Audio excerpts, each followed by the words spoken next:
Again, just a moment. Again, welcome to Justice and Beyond. This is our weekly forum.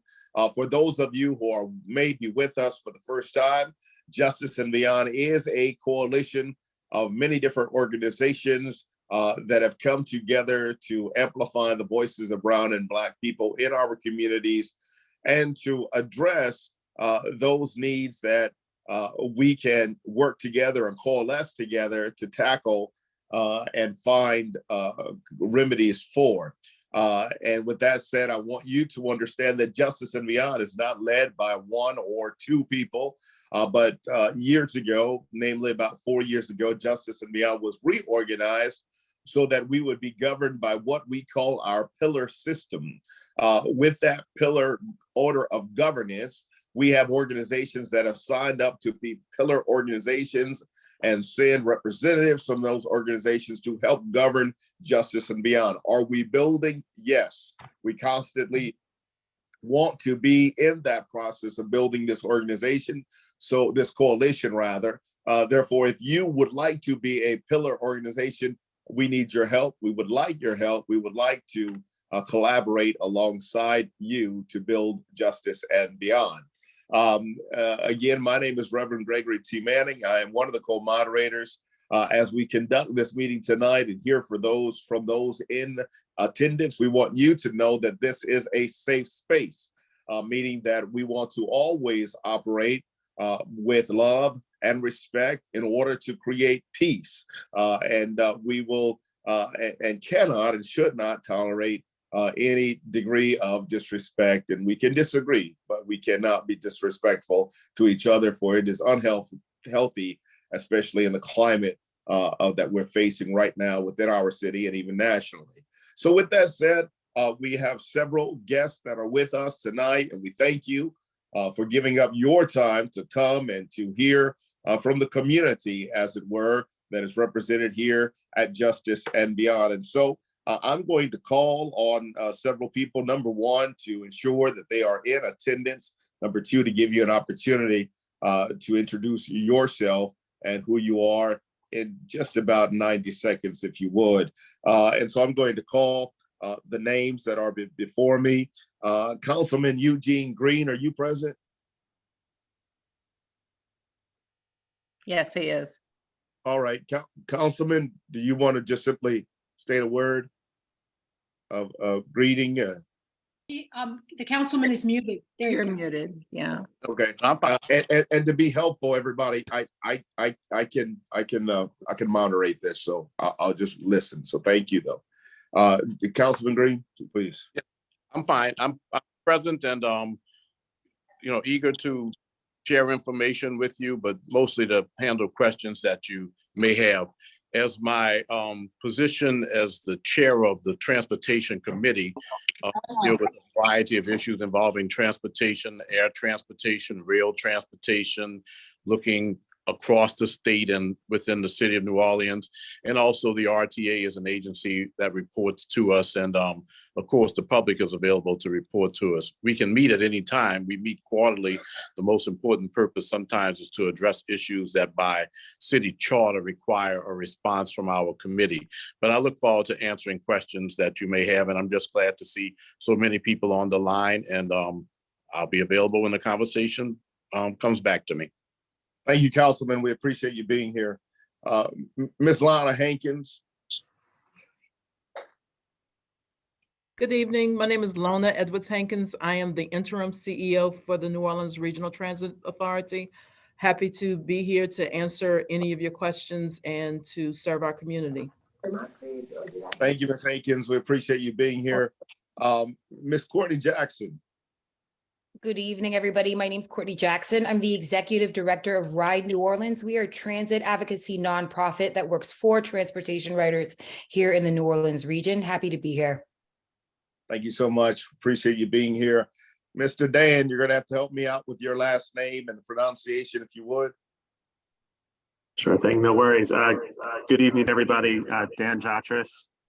I'm the Infrastructure Projects Administrator for the City of New Orleans in the Office of Resilience and Sustainability. All right. Thank you. Transportation is part of our office as well as of the end of last year, and we'll be working on transportation issues broadly as well as part of the me directly through the Infrastructure Investment Act that was passed by Congress in 2021. So there's a lot of intersections there between those funding opportunities and how we can enhance transportation in New Orleans. So thank you. Thank you so much. It's helpful information already. Council Member Oliver Thomas, are you here? Good afternoon. Councilmember Oliver Thomas should be getting on in about 2 minutes. This is Deidre Pierce Kelly, his chief of staff. All right. Thank you, Deidre. We appreciate you being here, and we look forward to Councilman Thomas being here as well too very shortly. Thank you all again. We want to just, number one, have this meeting in order to get necessary information and to bring to light some issues that and challenges that we see, and then see how we can go about meeting those challenges as we face them. And so anyone is able to chime in on answers to these questions. Some of them may be outside of the purview of your work. Others may be directly related to what you are working on presently. So let me just pose this first question because it's very necessary for us to get a realistic understanding of what's going on. So according to your data, how many New Orleans use the public transit service at this time? And so we understand that may have fluctuated in years, but is there any one of you that can offer, according to your research, how many New Orleans use public transportation at this time? So at the height in 2019, we had about 17 million transit riders every year, and we have recovered since COVID about 2/3 of that ridership. Okay. And so help me with the math. So that will place us about what, 12 million or something? Roughly that? That sounds about right. And we'll take that. So about 12 million in the ridership. Okay. Anyone else want to join in there? We all agree on that number? And so with that roughly 12 million ridership, how many buses are there that are used to accommodate those 12 million riders? So we use about 98 buses on any given date, and our fleet size is about 125, 130. Okay, and so that's helpful too. So we have 125 to 130 in the fleet that are accessible working vehicles at this time, but 95 are in use. Yeah, to cover our route on any given day, we have about 95 buses. Okay, very good. And again, if anybody has anything to jump into with that, as far as our presenters are concerned too, please do. And in association with, relativity to before Katrina, pre-Katrina, and post-Katrina, what does the ridership look like? So how many did we have? If we had 17 million, what was that? Ms. Courtney, was that 2017? You said? Well, this is Lona Hankins, and that was in 2019, Okay. Just before COVID, the year ending 2019, that was that 17 million number. The year ending, the number we have for pre-Katrina was about 34 million annually. And then we had 315 buses. 315 buses before Katrina. Okay. And an interesting point, I know you have a ton of questions you have to get through, but let me give you this interesting fact. In 1960, almost 45% of our residency used public transit. Today, that is down to less than 10% of our our residency. Mm, And so if you think about how life has changed since 1960, other cities did major investments in their either light rail or bus rapid transit. And in New Orleans, we have not. But also, a sign of affluence in middle class was car ownership. And so, one of the things we have to think about as we're thinking about designing a system, a transit system that New Orleans deserves by New Orleanians, right, is how do we make sure we close the disparity, financial, economic gap? And I'm not sure I used a bunch of words in the wrong way, but how do we close that gap, and how transit can be a vehicle to helping to close that financial gap, and that income gap that we have between our whites, blacks, and our poor and middle class.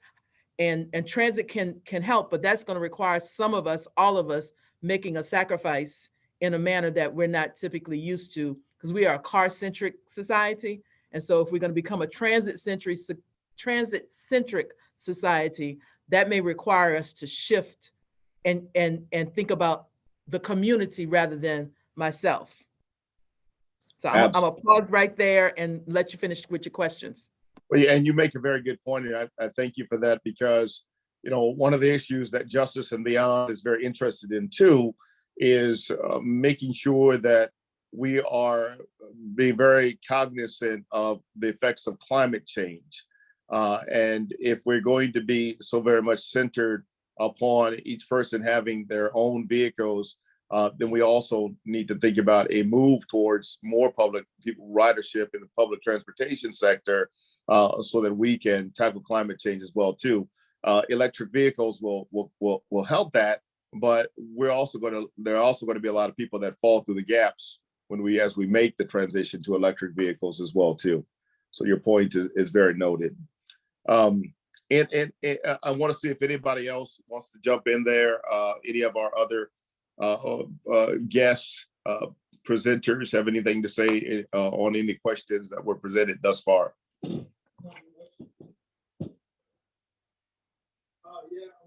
All right, hearing none.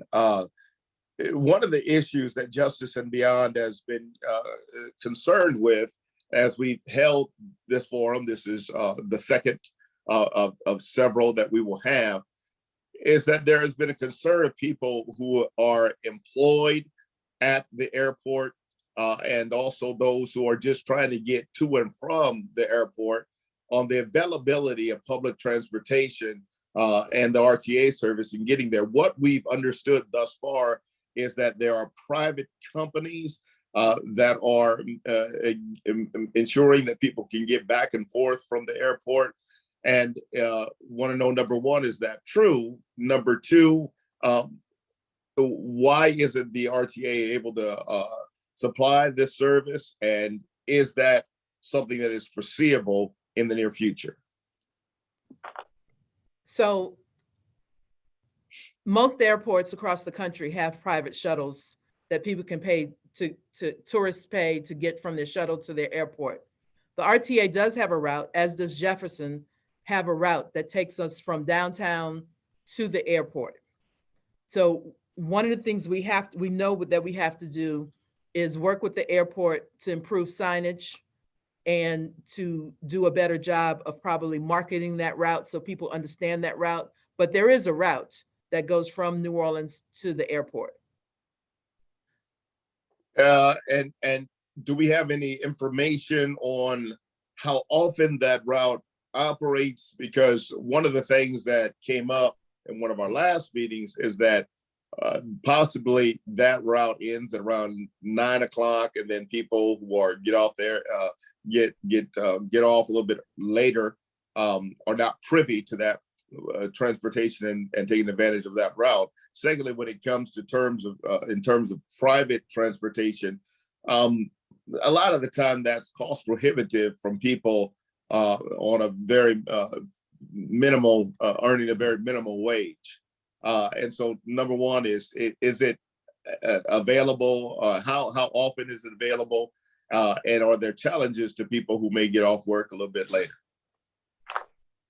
So you're right. We're going to have to look at the weekday service, because right now I'm looking at the schedule, and it shows that it ends at about 9 p.m. I don't know about Jet's route, because I know that Jet also has a route.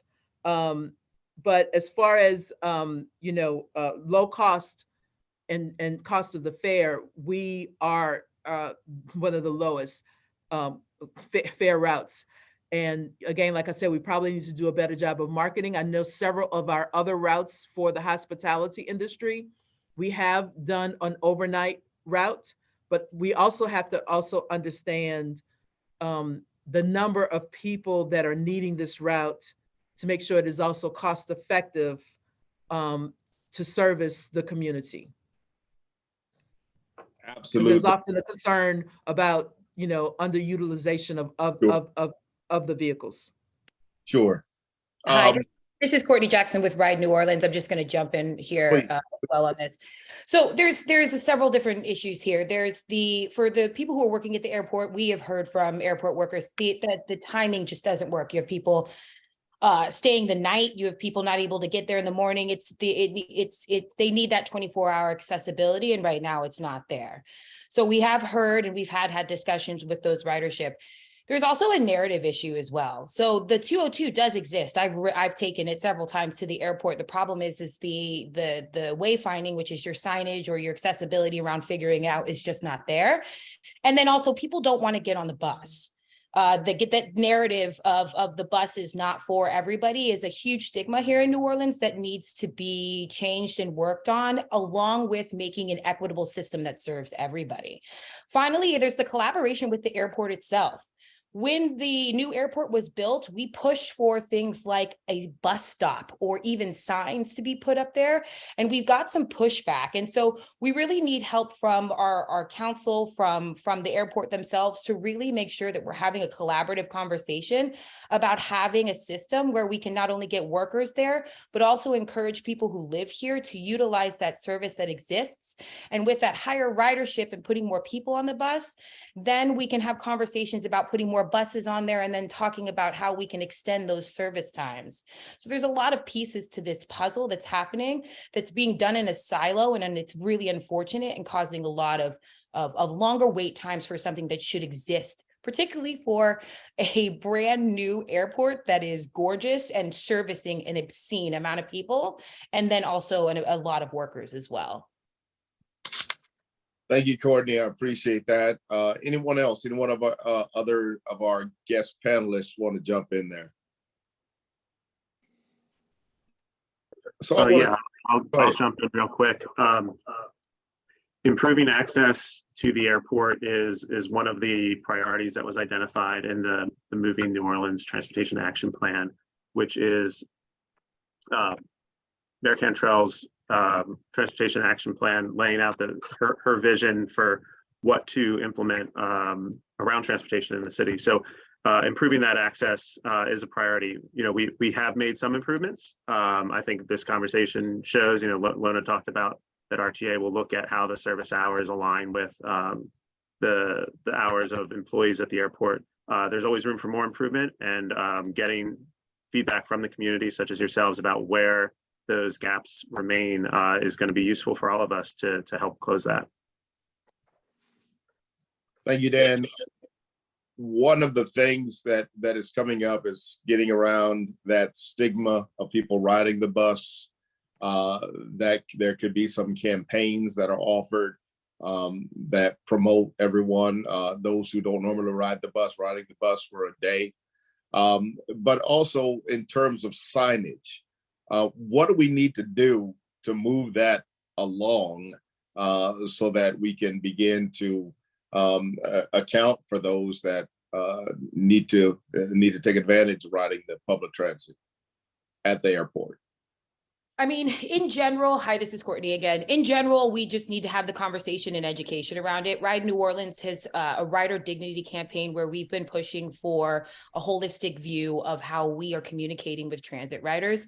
That's from the moment you leave your door to the moment till you get to your destination. It's shelters, it's streets, and it's including that wayfinding signage that's accessible, easy to understand it in multiple languages. The push just needs to continue to happen. People need to share what it is that they need, what they feel is missing, so that then we can present it to our decision makers to make sure that we are holistically covering all of those pieces. I mean, with a world-class system, you're also having to navigate things that this system hasn't had before, conversations that you've had. We're working with schools currently right now. Students don't know how to read a map. Like it is from the bare bones to the top of it that we are having these discussions. And there are things that are happening, but it's going to take all of us to not work in these siloed spaces and come together to collaborate so that then we can get it to our decision makers. Absolutely. Thank you, Courtney. Anyone else want to chime in there? We have reengaged the airport at the staff level, and we'll continue to reengage them at the staff level around making improvements. Unfortunately, the priority for 2022 was the whole team was focused on getting the New Links plan right. So it set us back from fixing some of the other problems we knew we had. We are, trying to manage all of our resources appropriately, and we hear you. We are behind the 8 ball on this particular one, and I think we can find a quick resolution working with the airport for either signage and where the stop is located. All right, very good. And Ms. Lona, for those who may not know, what would be a clear definition or understanding of the New Links program for those who are not familiar with that language? Yep. So in Courtney, correct me if I get the date wrong, 2018, 2019, the RPC and, in 2018, the Regional Transit Authority completed their strategic master plan. And one of the things that came out of the strategic master plan was for an operational analysis, a look at your entire system, see if the routes are serving your transit riders' needs, and then redesign accordingly. So in 2019, there was a community-wide effort.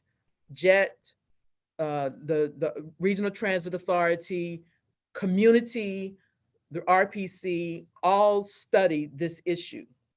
And it was as a result of community input and community demand that we revised all of our routes such that we could focus and get people to job centers, to healthcare, to libraries, to the places they said they needed to go from their house in a more efficient manner. So in September of 22, September 25th, 2022, we changed all of our routes, and we are constantly hearing and making tweaks. And we'll continue to make tweaks because we knew coming out the bat and what we learned from other cities that had done this, and this is the first time it's been done in New Orleans since Katrina. And so we knew there would be some things that needed to be improved, and we have done some of those immediately after, and we're making additional improvements in the pick that happens in January. All right, thank you for that understanding and breakdown of how that works. I'm just wondering, I guess, if that analysis was done, or the bulk of it was done during COVID, is there a thought that maybe it was that the outcomes may have been negatively skewed because of That's a COVID? common misconception that we've been hearing across New Orleans. It was not done during COVID. All of the outreach was done pre-COVID. So you had an extensive amount of community outreach done in collaboration with the New Orleans RTA, with the Regional Planning Commission, with Ride New Orleans as a watchdog, staying on them. I'm just, Lona was there. They did not like Ride in the way we were on top of them about doing in a very intense amount of outreach to ensure that that folks were knowing what was happening, including deciding how they were going to move throughout the city. Did they want buses that come more frequently? Did they want to cover it? Did they want a map that covered things? It's with change, people get really scared. And what ended up happening is that all of that research and all of that outreach that was done got overshadowed by this extensive piece of work that was done. And then people, and then sadly, because COVID happened, people were lost in a very traumatic time and didn't have an opportunity to look at all the research that was done by the RTA and by the RPC. Even as a watchdog agency, that look, we're not super happy with how the rollout with New Links went, but even as a watchdog agency, we can say that there was an extensive amount of research done that looked at things from where people were living density, from a racial component, from an equity component. There was a very large amount done, and I just put all of the research in the chat, and I'll do it again so you guys can see what came of that. That was one phase. The next phase, where I think people are focused on, is the implementation phase, and we can get to that because RIDE is definitely not a fan of how that went down. Okay, great. Thank you for that answer. Appreciate it. People need to know the truth, know the story behind the story, as it were. Let me ask this next question. There are people that are concerned, Justice and Beyond is concerned about the use of tokens for students being implemented again.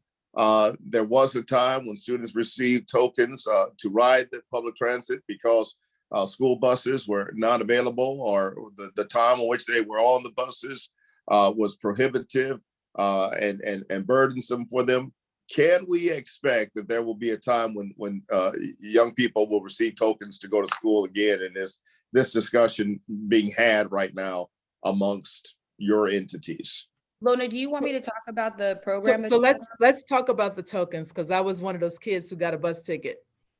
The bus ticket that I received in high school was as a result of a contract between the Orleans Parish School Board and the Regional Transit Authority to provide services, right? So with the Katrina and the advent of the school system that we currently have, both of us were rebuilding at the same time. And so the school system, whether or not it was, what came first, the chicken or the eggs, who had the capacity to serve all the kids?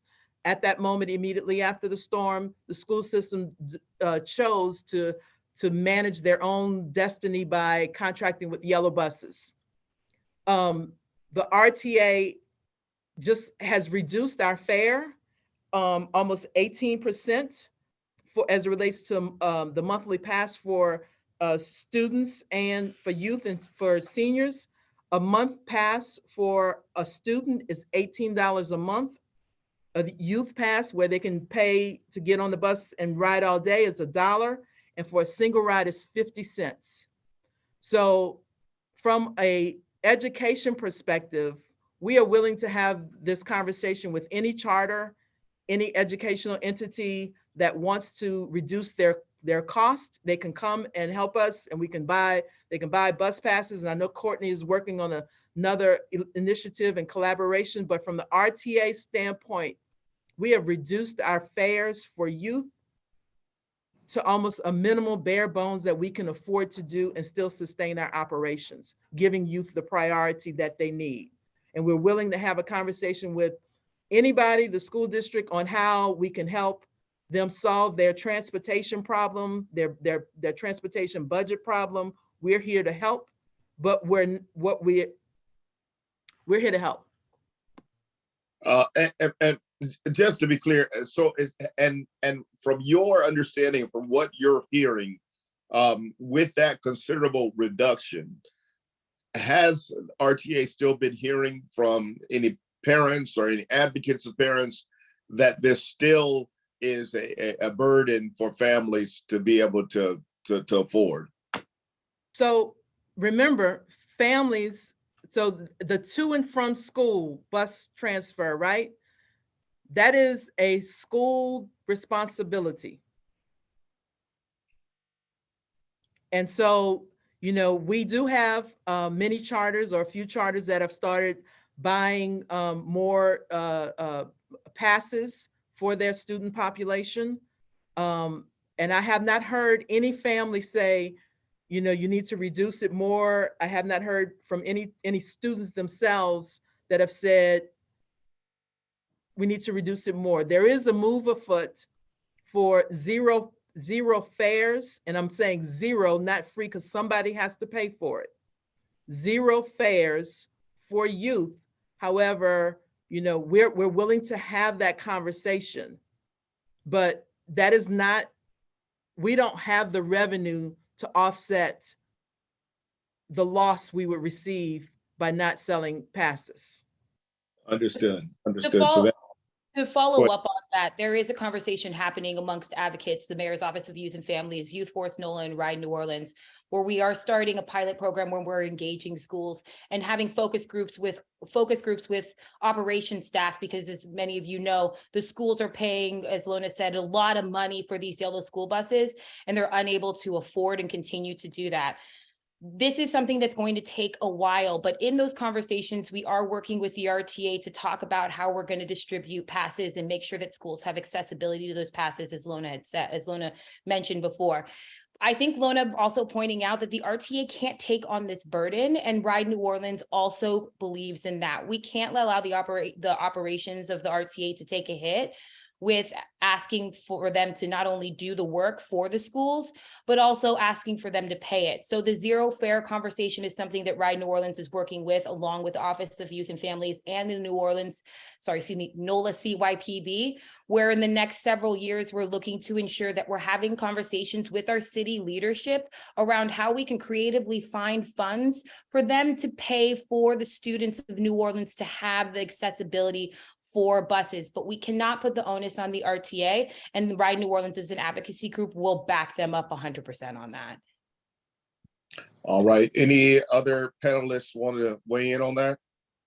Yes, Reverend, I wanted to add to that. As both Lona and Courtney mentioned, the Office of Youth and Families is part of the mayor's office, and they are one of the entities leading the youth master plan. And as part of that plan, that's one of the driving ideas in transportation for youth is this zero fare goal. And as you know, not to repeat what's been said, making the budget work is the big issue. Finding the funds to still be able to provide the service when the fare is not being paid for that particular service. Under the current system with the youth passes, there was a pilot just this past fall of 2022 with the Living School. They purchased passes for their students, and about 50% of their student body participated and utilized those transit passes. So you know, that goes to what Lona was saying, that RTA and the city are ready to work with the individual charter operators as they're trying to find ways to account for the transportation costs that yellow buses incur. You know, school choice and charter systems will make it a challenge for every student to be able to necessarily utilize RTA and the existing route network to get from their home to their school. So we'll probably, you know, have to have from school to school and student to student. Some yellow buses will be the more efficient way. In other cases, RTA will be the more efficient way. So we'll probably always have a system that needs to utilize both under the charter school system.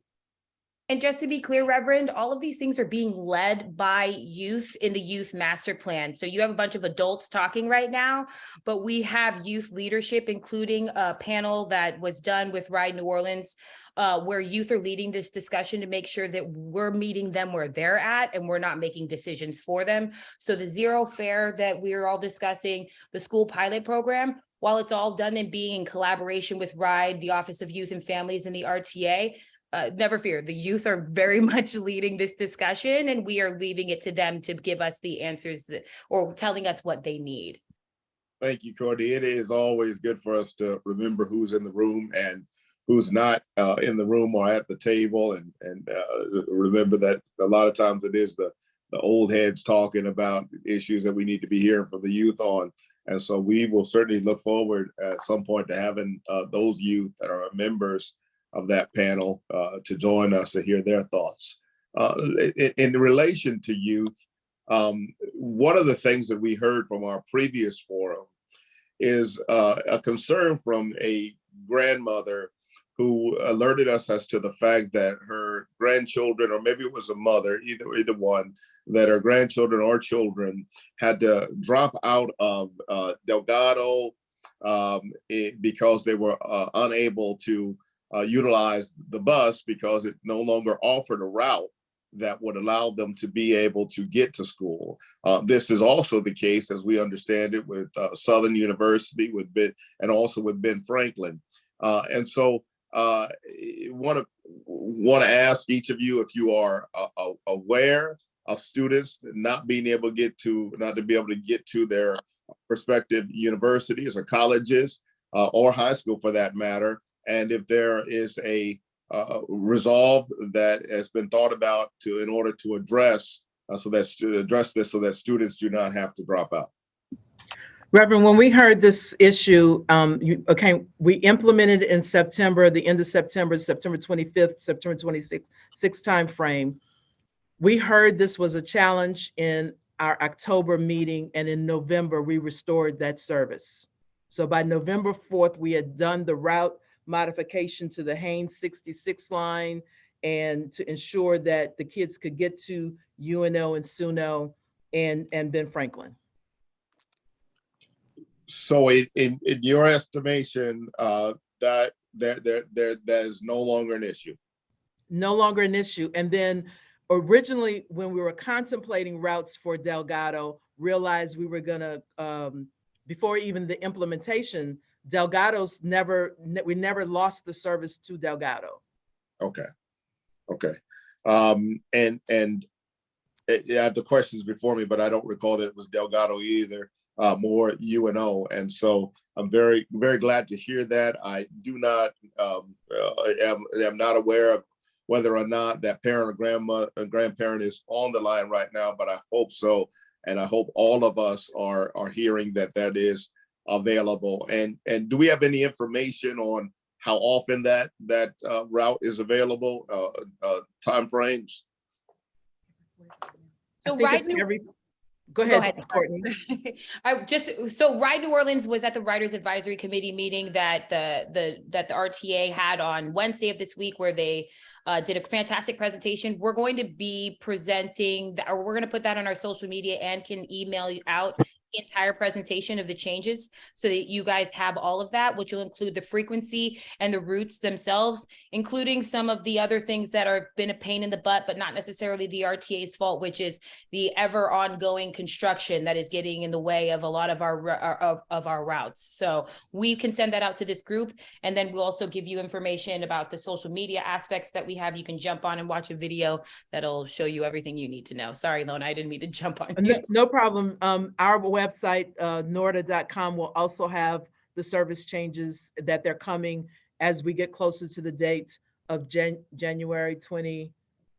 We'll be implementing more changes because as we listen, we are implementing the changes that we can, that make sense. And so it'll give you a slew of information as well. So your community has two venues to get information. All right, very good, very helpful. I want to make sure that we're not leaving our honorable council people out of this conversation. Anything that you want to add? I don't know if Council Member Thomas is on yet, or on his behalf, or Council Member Dean. Yeah, this is Councilman Thomas. Can you hear me? Hey, how you doing, Council Member? Hey, Happy New Year's, guys. And I want to thank Lona and Courtney for what they're doing, especially when you talk about advancing public transportation. And of course, Lona has been on the Good Morning Show with the New Links Project, as well as how do we begin to develop more links and more access to opportunities in the region. And to relate to your question, the transportation challenge has been around here for a long time. Those of us who live here are from here. We didn't need Katrina to tell us that a third of our population used public transit and that they were heavily dependent on public transit. I was involved several years ago in Central City when they were talking, the RTA was talking about altering the Center City lines that went through Central City, parts of Mid-City, and parts of Uptown, and changing some of those lines. And then they realized, well, they couldn't do that because their workforce lived in the Big Six housing developments, and that the hotels and a lot of business would have suffered in that area had they discontinued some of those lines. Well, post Hope 6 public housing and post Katrina, the demographic changes have shifted even more. The transportation burden now today is akin to what happens in Aspen and Snow Valley, other tourism destinations where their workforce actually cannot even afford to live where they work. And I think it's being affected even more so by COVID and the employee shortage. But I also think it offers an opportunity right now. And in a lot of my conversations with the RTA and some of their advanced plans, I think this is a good time to deal with that. But I also think I've seen signs of them addressing that. To me, I represent District E, where the demographic shift, especially post Katrina, so you're talking about a transportation a desert. The housing developments aren't what they used to be in terms of providing that workforce downtown. So guess where a lot of those folk live? They live in multi-unit complexes in Algiers and in New Orleans East. So how do they begin to have easy access and quick and efficient access, not only to the region or where we're growing, but to the jobs where they're needed right now? I think we've seen some signs of working with the RTA and their team. They've talked about creating an access lane that speeds up the opportunity to get from New Orleans East or to get from Algiers. I think they're going to have to tweak that a little bit more. But then the other challenge is, where is growth and development? We've never had real regional transportation here, whether it's because of a parish or governmental politics or race or class or whatever. But then that opportunity, I think, offers itself now, especially because of the employee shortage, and people are having difficulty getting access to people to come to work. So I think as we broaden access along the region, as we create routes that make it quicker, not only for people to get to downtown, but to other parts of the region, I think we're doing a favor to the overall economy. Now, the conversation about the school board, I hear you, but we got a school board. We have an elected body, a school board. I think they have to be central to that discussion in terms of where their school and academic population lives, and how do they get quick and efficient and best access to their schools, as well as how the RTA or the municipality provides that. Now, one thing that was absent from the discussion is that everybody seems to forget the 20, 30, 40% cuts to local governments, especially urban areas, where the federal government, when you talk about transportation, used to provide that to local municipalities, transportation agencies like the RTA.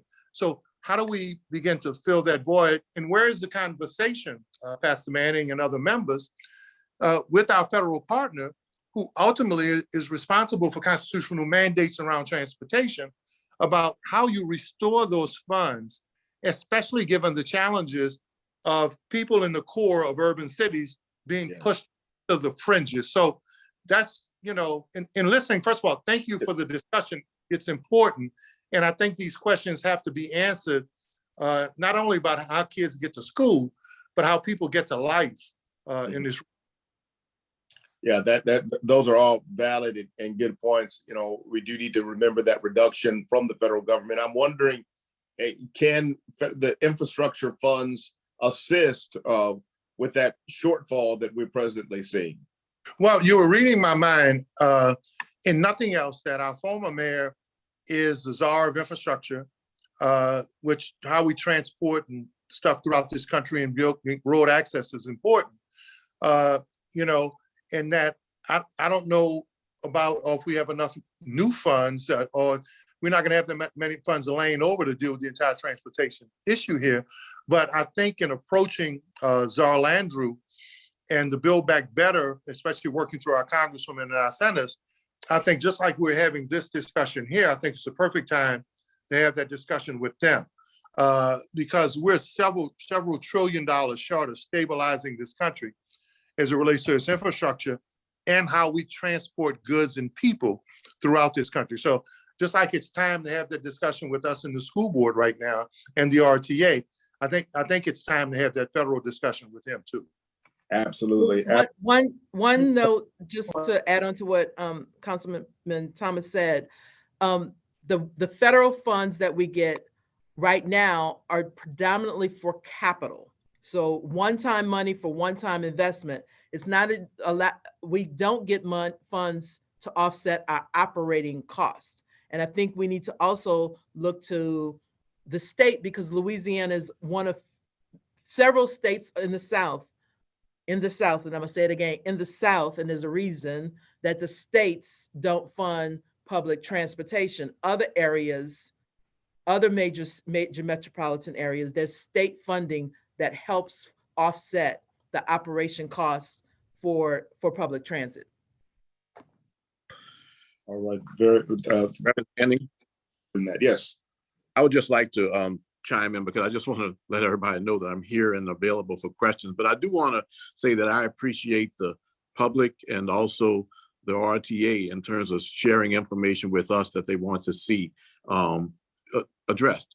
For example, the issue involving the line number 60, and I get a little bit confused. I think the number just changed, but the bottom line is that was in response.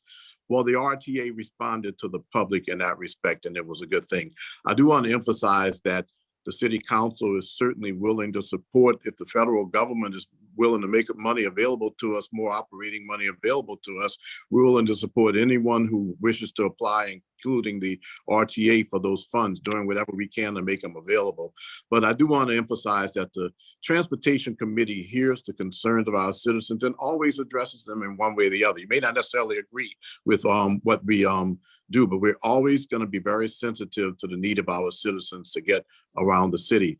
And we do respond when we're called upon. For example, it's just coincidence that today we were asked to sponsor a public forum so that the public can know a little bit more about the rapid transit plan that involves Chef Highway, Elysian Fields, and getting to Algiers.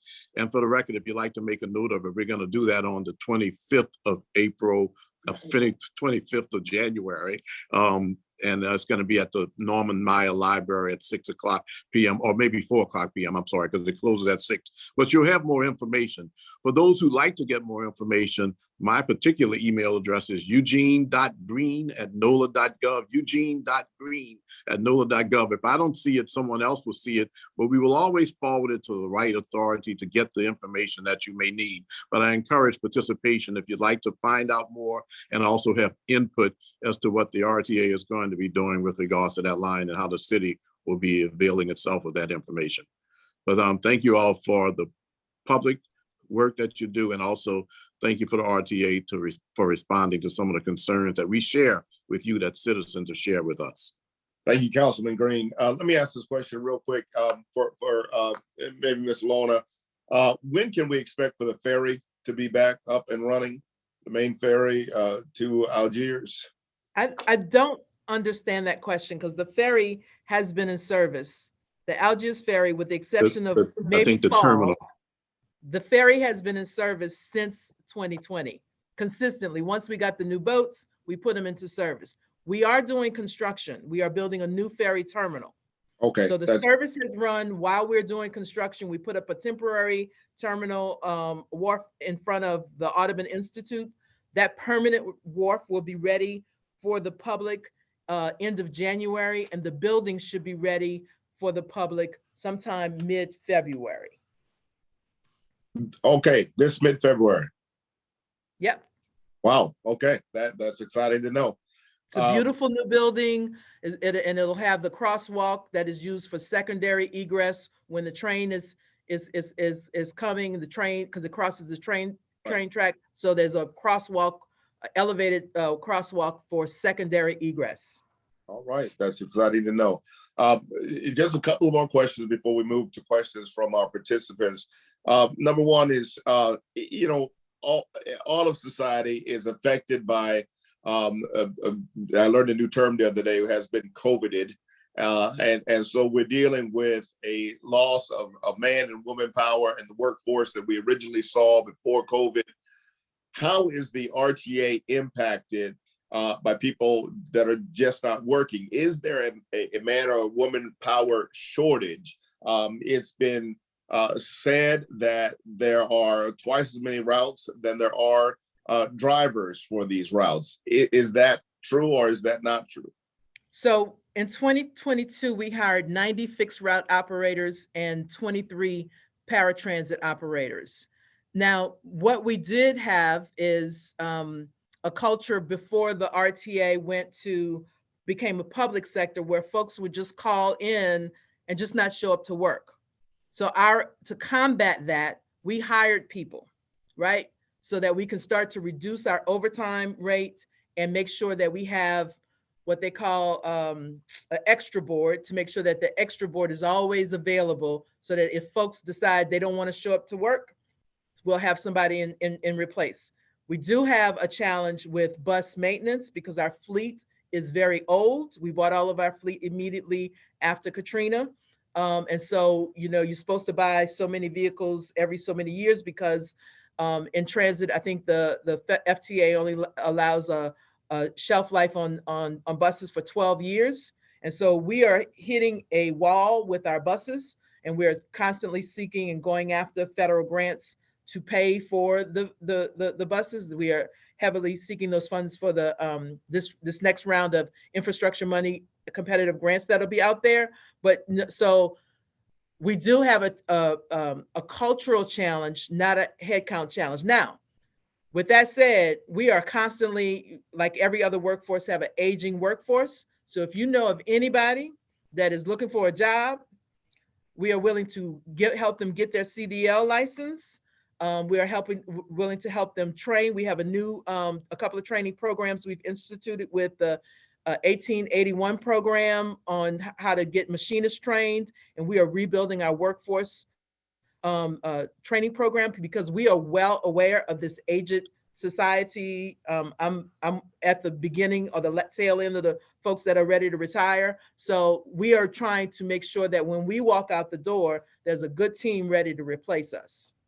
Always necessary. Just curious, what is the starting salary for an RTA driver? I think it's about $20 an hour for starting, but we just recently signed the ATU contract, and quite frankly, I think the industry transit agencies across the country kind of looked at us kind of foul because our salary from like New Orleans all the way to like El Paso, Texas, or Santa Fe, New Mexico is one of the highest. When you incorporate our hourly salary and the benefits that we pay and a healthcare package, they got a pretty good deal. So we think that we're trying to build the RTA to be a great place to work and a great place to raise your family, as well as a great community asset that we are being responsive to our community needs. Very good. I thank you for that. One last question before we move from questions from our audience, and that is, there's a concern that with the new links initiation, that hospitality workers are not able to get to work like they used to. For example, I'm under the understanding that workers may in the French Quarter or downtown, and then have to get off of the bus and still have to traverse several blocks from where their place of employment is. Have you seen that that's an issue? Are you currently addressing that issue? What is the status of that? I'm sorry, I was trying to unmute. So yes, so hospitality specifically, we created new times for hospitality workers. Many of our large, high frequency or most traveled routes like the Broad, the routes to the West Bank, we increased the time frame and have an hour service, the overnight or late night service. So those buses run longer for the hospitality workers. Additionally, we have made some improvements in this current pick. One of the routes that there seems to be a concern about, the Magazine Street route, we are making that come down Canal Street, so that will be able to accommodate for the transit workers. One thing that we did take off the Decatur line because it was forever stuck in traffic. And so that's where, that transit priority that Oliver mentioned about dedicated lanes and figuring out what the right route is and where to put it and giving transit some level of priority over cars comes into play. Are we open to improving? Absolutely. I mean, I threw out a crazy idea to the team that I'm not going to say out loud because I always have crazy ideas that they're like, wait, don't tell nobody you're going to do that yet. Let me do the vetting. So there is some additional things that we are thinking about to improve in that area, in the French Quarter area. But again, there are workers throughout our city that we have to support as well. Lona, but I think we have to keep in mind, I think, this is where institutional knowledge and history of our community really comes into play. There's a 30 plus year study about vehicular as well as pedestrian traffic and the pressure it puts on the infrastructure in the quarter and in that area. So, there have been conversations over the last several decades, especially given the fact that we found that out when they started to do the major capital project on Bourbon Street. Some of the streets where we thought was an $8 million project turned into a $30 million project. So at some point, Pastor Manning, if we're going to really advance forward into 21st century, we're going to have to talk about how we get people to the edges of the quarter and then get them to their jobs with putting minimal pressure on one of the areas that produces the biggest return in terms of economic value to the city and the state. So, I mean, it's good to talk about how maybe someone shouldn't walk 5 or 6 or 7 blocks to their job. But the other question is, if we continue to put vehicular, bus, delivery truck pressure, especially after a 40-year study, which said that we should have found a way by now, we're going to wind up with a place where they're not going to be able to go to work at all. And I know we can't be avoid that conversation. Yeah, understood. Reverend Manning, I know that, Justice and Beyond wants to center people's voices. And so I also want to make sure that we're also talking about the people, we're recognizing the people that we're supposed to be serving right now. So those hospitality workers. Excuse me. Ride New Orleans just finished our hospitality survey where we were able to survey 500 industry workers about their experience with transit and how they're moving in the quarter. And most of the folks we talked to said that 55, that all those buses where they were getting stuck, they would just get off and walk. And so to back up what Councilmember Thomas is saying, to back up what Lona is saying, the hospitality workers are saying it's a pain, and also they can't utilize the system because our infrastructure in the quarter is not built to support that. So just to make sure we're having a holistic view of this conversation. Absolutely. All right. Thank you. And I look forward to hearing what I call, Ms. Lona, not such a crazy idea, but an extraordinarily creative idea coming forward, which is what this time demands, as Councilmember Thomas also indicated. Let me move towards to questions from our participants in the Zoom tonight, because I know there are a lot of questions. I'm going to ask one of our pillars, or possibly our coordinator, Kiana, to assist with these questions. Kiana, are you willing? Kiana, are you there? If Kiana is not there, then I'm going to, Yes, Reverend Manning, we have Miss Cook. She had her hand up. She had a Okay. question to ask. thank you. Let's go with Ms. Cook. Yes, I just want to congratulate all the good work that the RTA has done. I was the PR individual at the time before Katrina and during Katrina. Just a little bit of institutional information. The school board did not let the RTA know that they were discontinuing the program with students. As you may or may not know, most of the revenue that RTA had pre-Katrina was through the tickets. And it really did knock the RTA completely economically after Katrina because of that action. Thank you, Ms. Cook. Is there another question? Yes, we have a question by Mr. Sweet.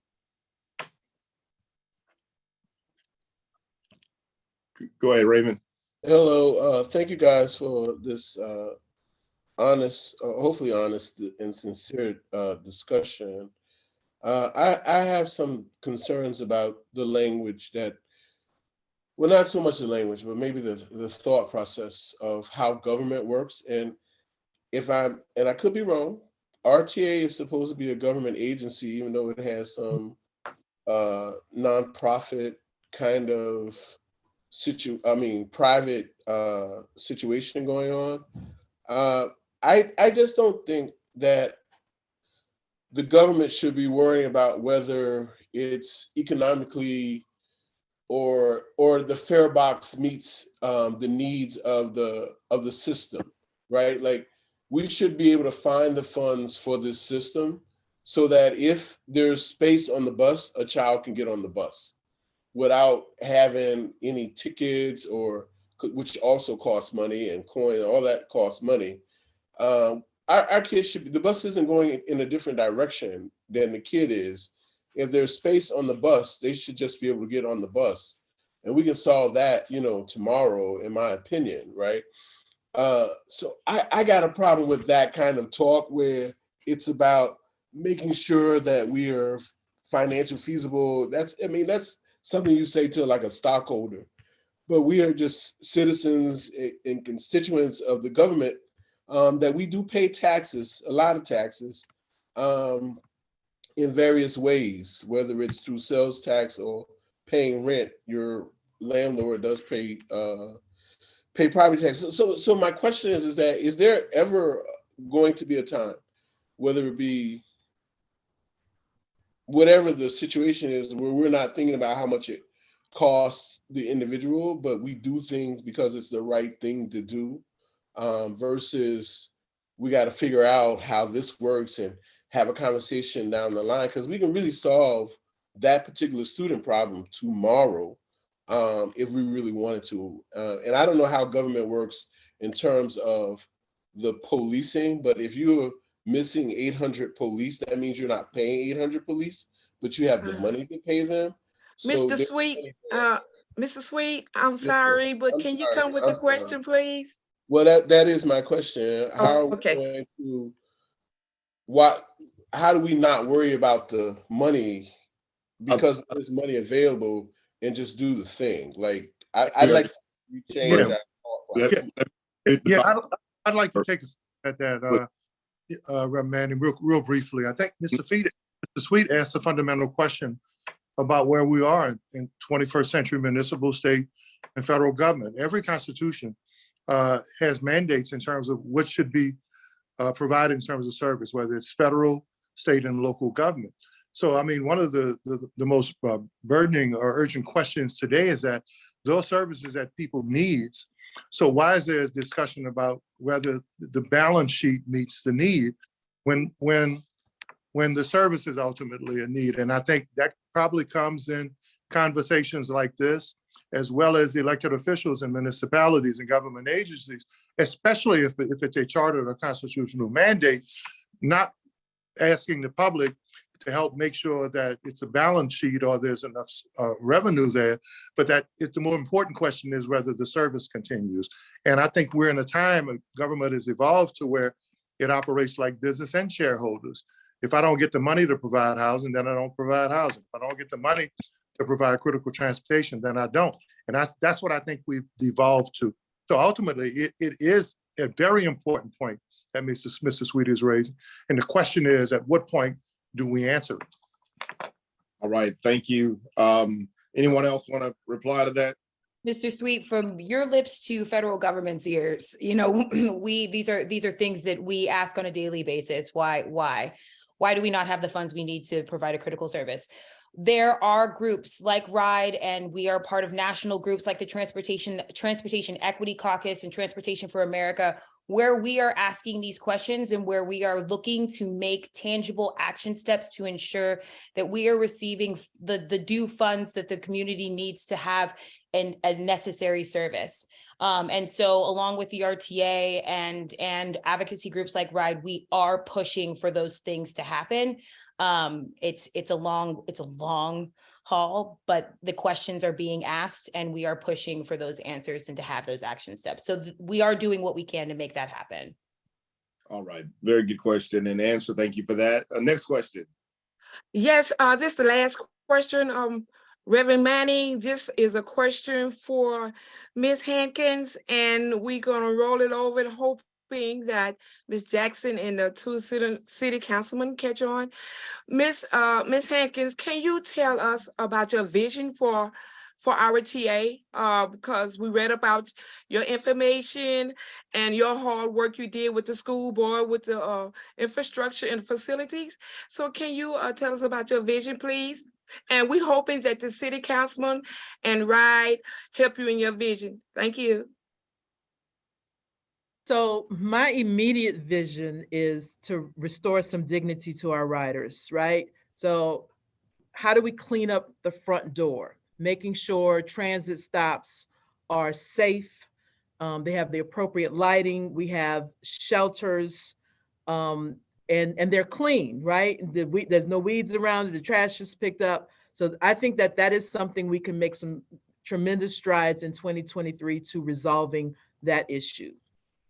But long term, I see transit, I call it, what can mom do with 15 minutes? Transit is a problem solver. We can be at a solution, a part of the solution that of all the ills that have our city challenged right now. So we're talking about coastal erosion and green infrastructure. We need people to get out of their cars and get on transit. Economic development, we need to move people efficiently, on time, and reliably to their jobs. Because if mom had an extra 15 minutes, and y'all know my work with the schools, mom can read to her babies. We all know that reading to a child is the #1 improvement in literacy, right? So she could be at the door to stop that 14-year-old from doing something wrong, making the worst decision of their life, because she's home in time to snatch him and say, baby, don't go nowhere, sit down, go take a nap.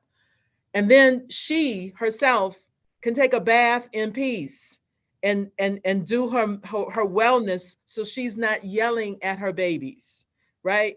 So that is my vision for New Orleans, is that we can shift our transit system so that it is reliable and we are part of the solution, so that when the next time somebody makes a fatal flaw or bad decisions, at least mom could have been there to help avoid that. Thank you, Ms. Lorna. I'm going to come to you, Councilmember, just a second, because I want each of you what your vision is as well, too, to augment what Ms. Lorna said. But let me just say this as on a personal, from a personal standpoint, who is assigned or entrusted with the job of cleaning up the bus stops and the shelters themselves, so that they don't smell like urine or overly littered, or there's people living in them? Is there any? So the RTA just, for the first time that I'm aware of, created a whole position called Transit Stop Manager. And then we are going to be staffing that position with 6 dedicated folks to do just that.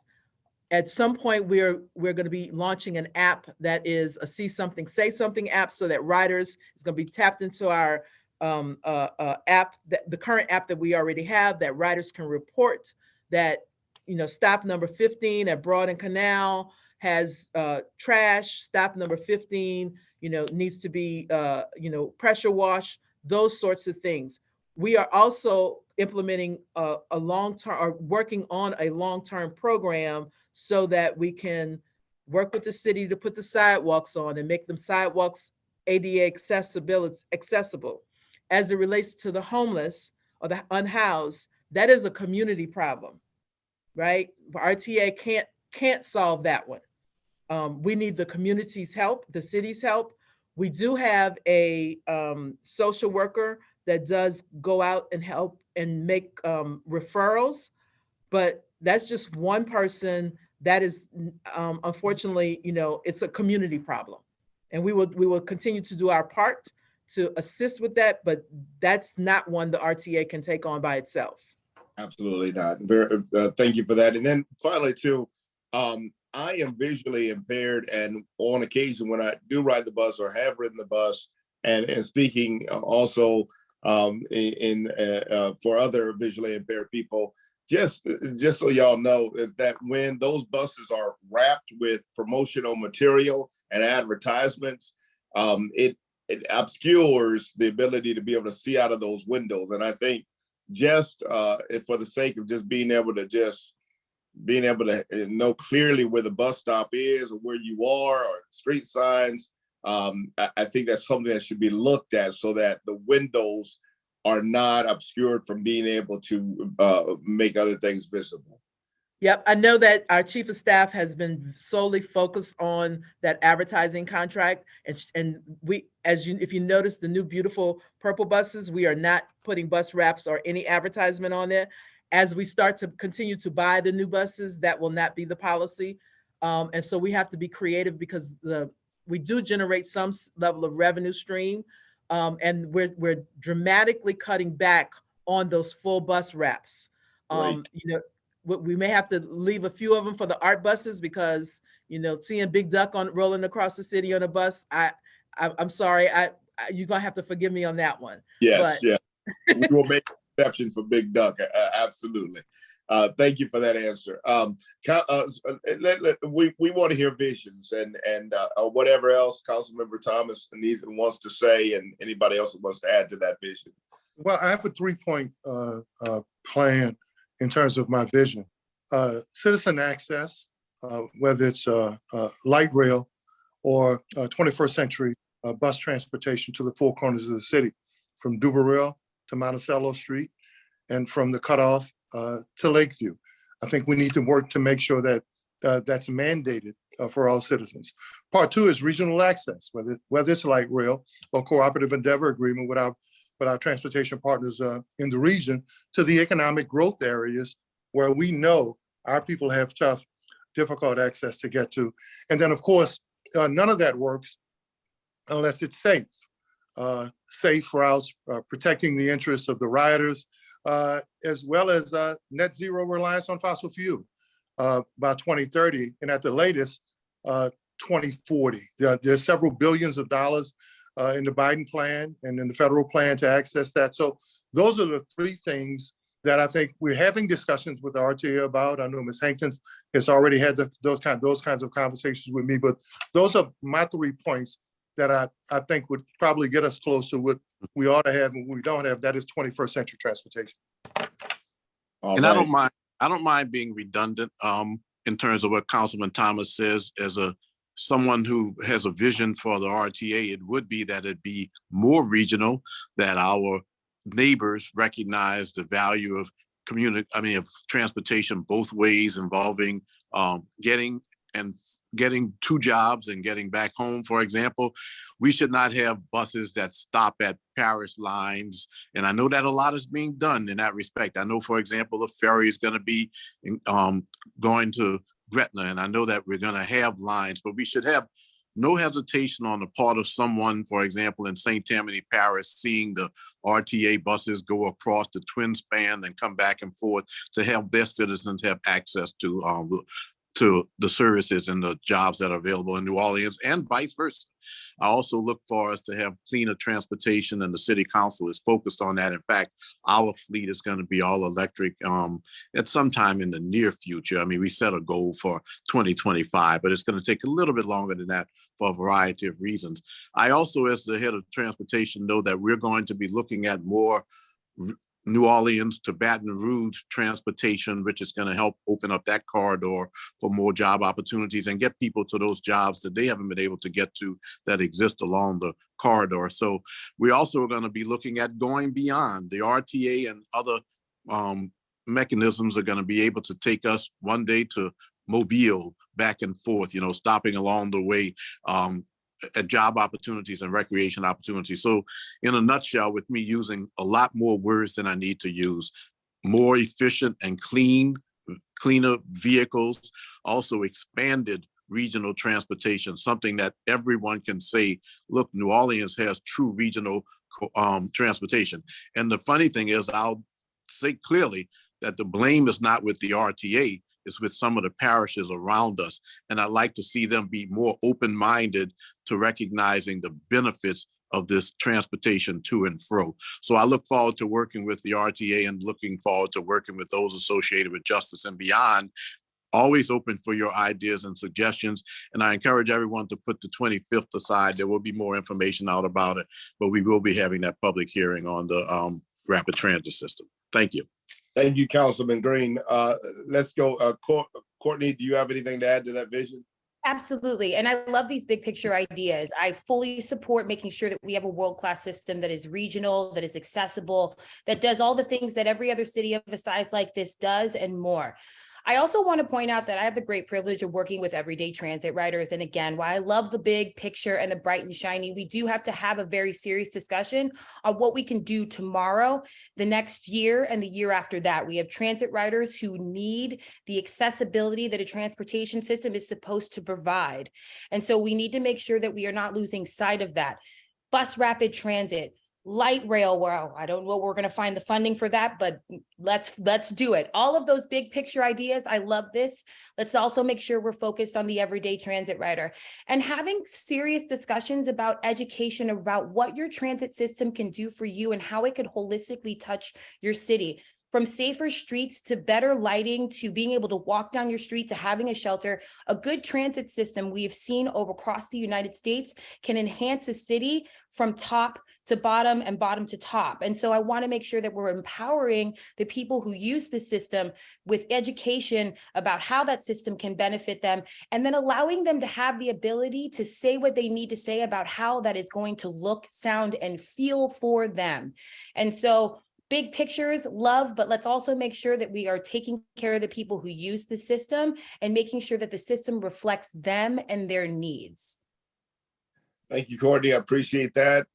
Well said. Let me move to Dan. Do you have anything to add?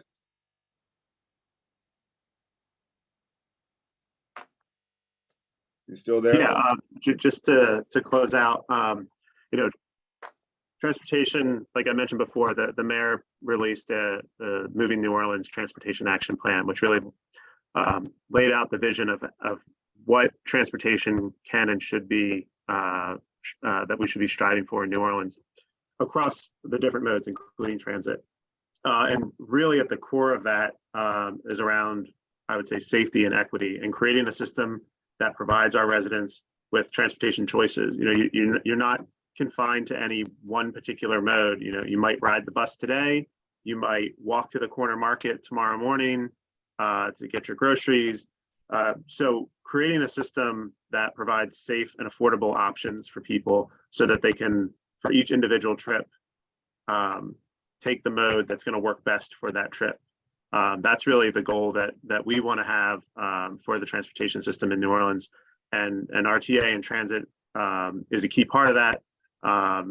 That fits into that bigger picture, along with improving things like traffic safety.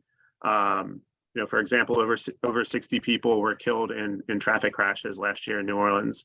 I think that's a number that probably most people don't recognize, that so many of our fellow residents and neighbors have been killed just trying to get around the city, whether walking or bicycling or driving. And of course, anyone that is using transit is also walking on usually both ends of their trip. So making sure that we keep that traffic safety aspect of all this in mind is very important, and is something that we're prioritizing investments in trying to make our streets safer and bring down those numbers of people killed or injured. Thank you, Dan. As we begin to close, I just want to ask any of our other audience members who are here tonight want to express their vision or action that they see that they want to see taken in the next year or 2 years as their vision to improve upon our transit service here in New Orleans and regionally. Yes, Pastor Manny, we had a hand raised. Miss Brooke had her hand raised, and also we have a question in the chat. Miss Nancy want some information about the St. Cloud Rampart and the Legion Field streetcar. I want to say be put back in service.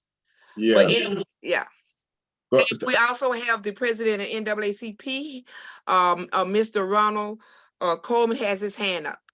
Okay, let me just take that question first regarding when service will be back in place for that streetcar going to St. Yes, Claude. so the Rampart streetcar will be returned to service later in the spring. We're in the process. We've hired the contractor. The contractor is starting to work from Elysian Fields down, or Esplanade down towards Canal Street. And so we're anticipating later in the spring, April, May timeframe, that if all goes well with the track work, that and the catenary system, that's when that line will be restored.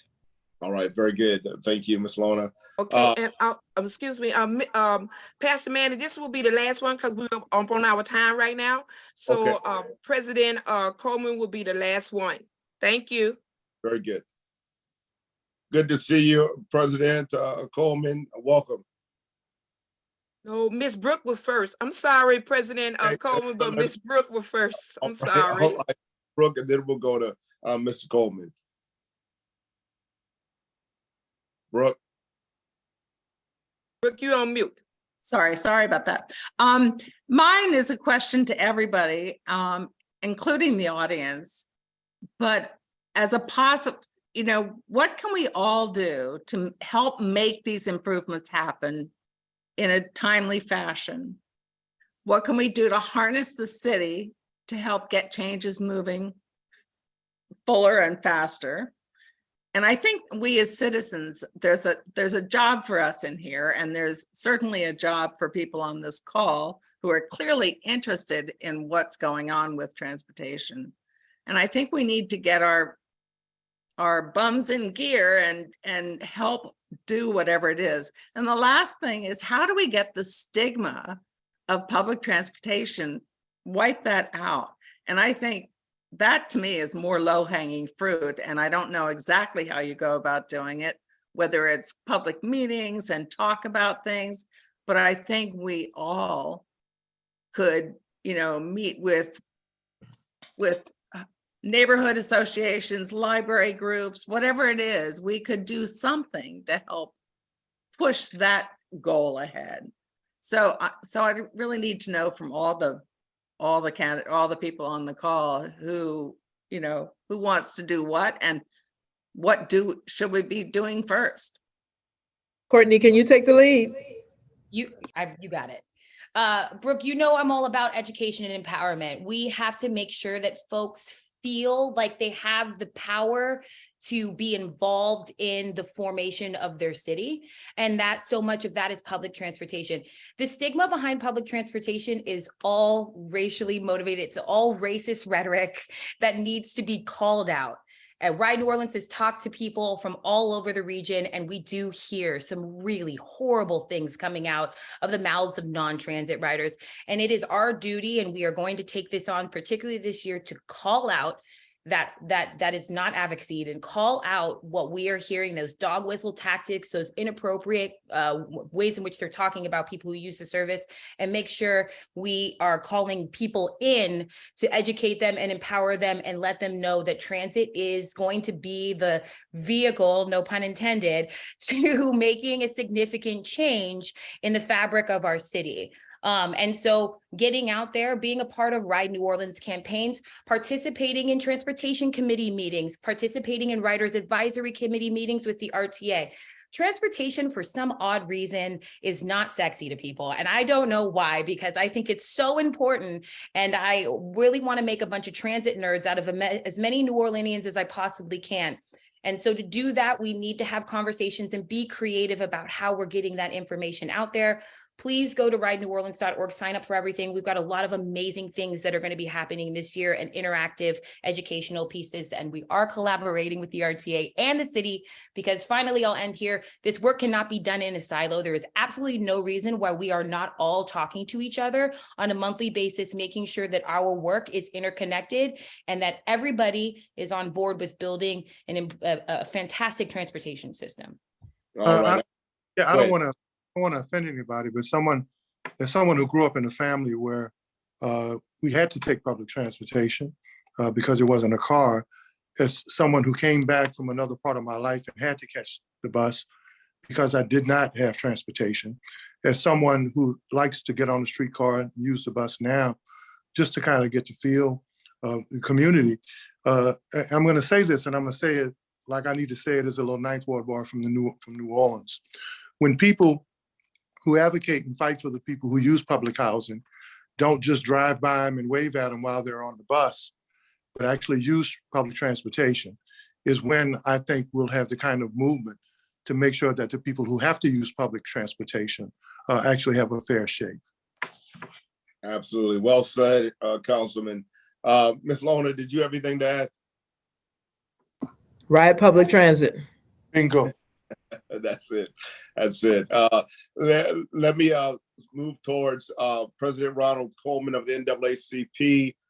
What is your way in which the NAACP can be an active participant in this conversation? Are you already?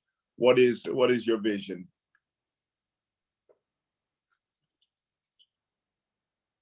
Mr. Coleman, you there? Mr. You Coleman, can hear me now? Yes, we can hear you. Okay, All right. First, thank you all for this meeting this evening. We went before the council about 3 weeks ago, and we had numbers of 41 African-American men. We call it the Second Chance Initiative, that have served more than 20 plus years in our institutions. And the city had open arms, wide open arms, and they employed young men that was making 40 cents a day to $17 to $20 an hour. Job One has just reached out all over to do everything they can to make this a reality. I have 2 young men that's currently in the CDL class, and they'd asked the question if they would be able to drive or work at RTA. And I told them, let's just wait and see. And I want to thank you all again for allowing us. And also we had 2 other community groups, the Central City Partnership and the ATU. They came, we did canvassing throughout the city. We even went to Job One undercoverly to see that the services they was offering, and they've done a wonderful job. And we also had some of those drivers you hired came through Job One. That was some of our references. So and not everybody's coming home on the Second Chance Initiative, but some folks changed their careers. So we have been involved. We want to continue to stay involved. And I want to thank everyone for your diligent work and again, our attention. But as Councilman Thomas said, I am one of the persons that really, really would love to see a regional transit authority where we could leave from here to Baton Rouge and Mandeville and Lakeshore. It's not a long piece, and it's there. And I'll close by saying the money that we have from the initiative from the president, where are we with entrepreneurship for our citizens? I haven't heard too much about it. One of the things that have worried me, because we know when they did the new streetcars, there was 2 Black men had contracts. Are we going to repeat this again? So I'm looking forward to find out what the mechanism, put it out there. We have a lot of folks who would like to do business with RTA, and we'll get it out. Everybody know my number. Call me anytime, anywhere. I just always say, just don't call me collect, because I know you're in jail. So call me. We'll be glad to do what we need to do, because that's one of our pieces, doing business with government. let me ask you this. You Mr. mentioned- Coleman, the RTA has a robust DBE program Mhm. with very robust goals. And we also have just recently started a kind of a DBE workshop, how to do business with the RTA, how to prepare bids. And so there are regular training sessions. Again, this information is typically on our website, NORTA, N-O-R, New Orleans RTA, NORTA.com. And your small businesses, and I'm here with you around, developing the capacity of small businesses, because one of the things we saw after Katrina, particularly with the school money, right? We dropped a lot of money in this city, but our DBEs did not have the back office support or the back office wherewithal, and a lot of times they got left out. And so one of the things that the RTA is trying to do now is build some of that back office capacity, but we can't do that for the DBE. They've got to come to the program. They've got to show up. Everybody's got to do their part to be successful in this. I know the Urban League has a similar, small disadvantaged business program. I think NOLA BA has these programs. So I think there are a lot of programs out there to help DBEs be ready, such that when we are ready to construct in 3 years, that capacity is built. I appreciate it. Can I pick that up in the fly? Because when we canvassing sometime, it's kind of hard. You tell some folks to go to the internet, but if you get it to me, I can easily get them the link. And most of the time in that conversation on the street, you can say, look, you could do this right now. And most of our folks, that the talking points, we have it right there. We have some from Urban League as well as the Business Alliance. But if I can pick up a pack of the flyer and we can have that conversation. If you email me, I can make sure you have the contact with our DBE person. Okay. Well, I'll get my the email Thank address you. is lhankins, HANKINS @RTA Forward. Okay, good. I'll send it to you. Thank you all very much. And we're here to work. Whatever we can do, just call us. Thank you, Mr. Coleman, and thank you for all that you do in that program with the young men. That it is very encouraging and exciting. And I, it's my prayer that nothing would impede them from being able to get employment as drivers with the RTA. And so we're going to have to leave it right there, everyone. I'm very grateful. We are very grateful at Justice and Beyond for your participation, for our panelists in this discussion. Any final words from any of our panelists tonight that you want to leave the with? Ms. Lona? I thank you guys for inviting me and being, and I encourage all of you guys to become accountability partners, because we can only get better as long as we hold each other accountable. All right, thank you. Thank you for being here. We appreciate it. Appreciate all you're doing. Ms. Courtney. Thank you guys so much for allowing me to participate. Please feel free to visit rideneworleans.org. I just put my email in the chat. Anything you need as it relates to transit, we're here for you. We're here for riders. Please don't hesitate to utilize our services. All right, thank you for being here with us tonight, Courtney. We appreciate it, all the work that you're doing. Mr. Dan. Yeah, thank you for the invitation to participate tonight. Just to wrap up, I just want to say, and this is sort of an answer to Ms. Brooks' question, make sure you take advantage, excuse me, of the opportunities. Councilmember Green mentioned the upcoming one about BRT. People don't necessarily show up to talk about the things that they support, but people show up to talk about the things they don't want to see happen. We need to make that balance better at public meetings. And obviously not every public meeting is something that everyone can attend. So take advantage of other opportunities. Courtney and her team help connect people that don't otherwise have opportunities to engage in the public process. Phone calls, emails to elected officials, whether that be the mayor's office or any of the council members' office. That's another great way to make sure that the positions and the projects and the change that you want to see is heard. And there's a greater balance of what we can be and should be doing, hopefully, versus people that just want to maintain the status quo. Thank you, Dan, and we appreciate you being here tonight. And hopefully this will not be the only time we see you at Justice and Beyond. As with all of you, we're very grateful. Councilmember Green. I'd just like to thank Justice and Beyond for this invitation and It was good to see so many people on the line. I just want to remind that all of the council meetings are open to the public, NOLA.gov/city-council. You can find the link that lets you see the meetings and also lets you submit comments online. And of course, you can attend in person. But I do want to say that I am pleased to work with the RTA, as I also work with the Aviation Board in many respects. And I just want to say that I appreciate the fact that when constituents and citizens have concerns that they relay to us, that when we relay them to the RTA, we do get a response. There's a lot that needs to be done, and with citizen participation and with Justice and Beyond participation, we'll get a lot done that we want to see done. My email address, eugene.green@nola.gov, eugene.green@nola.gov. I'm the chair of the Transportation Committee. I don't need to reinvent the wheel in terms of the fact that we have an RTA board that has public hearings and other boards that have public hearings. But when we're asked and when there are statutory or charter responsibilities, we do act upon them. Again, January the 25th, the rapid transit hearing. The location is going to be a public library. Right now, it's the Norman Maier Library, but you'll see the details about it. It's just one opportunity to get before us and also the RTA. But once again, thank you to the members of Justice and Beyond for this extension. Thank you, Reverend Manning, for facilitating this meeting, and please contact us when we can assist. Thank you, Councilmember Green. We appreciate you being here tonight and all the work that you're doing. Councilman Thomas. He may have had to leave to pick up his son. He does pick up his son every day. Understand. Which is good news. Yes, it is.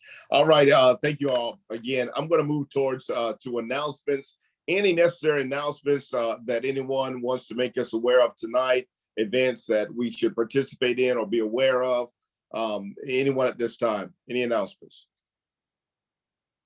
Yes, talk about the MLK blood drive at the Broadmoor Community Church. Absolutely. We will be putting out a notice through our Justice and Beyond email address. We ask that once you receive that notice, that you will put that out to as many people as possible. It will indicate to you that we are having a blood drive here at Broadmoor Community Church, my church, 2021 South Dupree. Right across from the Broadmoor Place spot at the corner of South Broad, Fontainebleau, and Napoleon. Bethany, help me with that time. I believe it's going to be from 8 o'clock in the morning until, I think it's like 8 to 3. You can please sign up ahead of time so there's no waiting. And we really appreciate as many people as possible coming out and giving blood.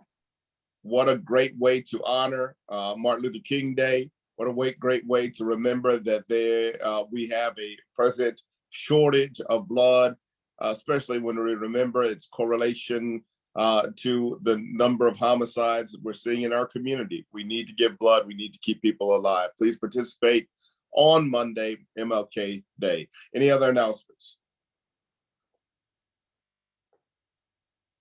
All right, one final call. Any announcements?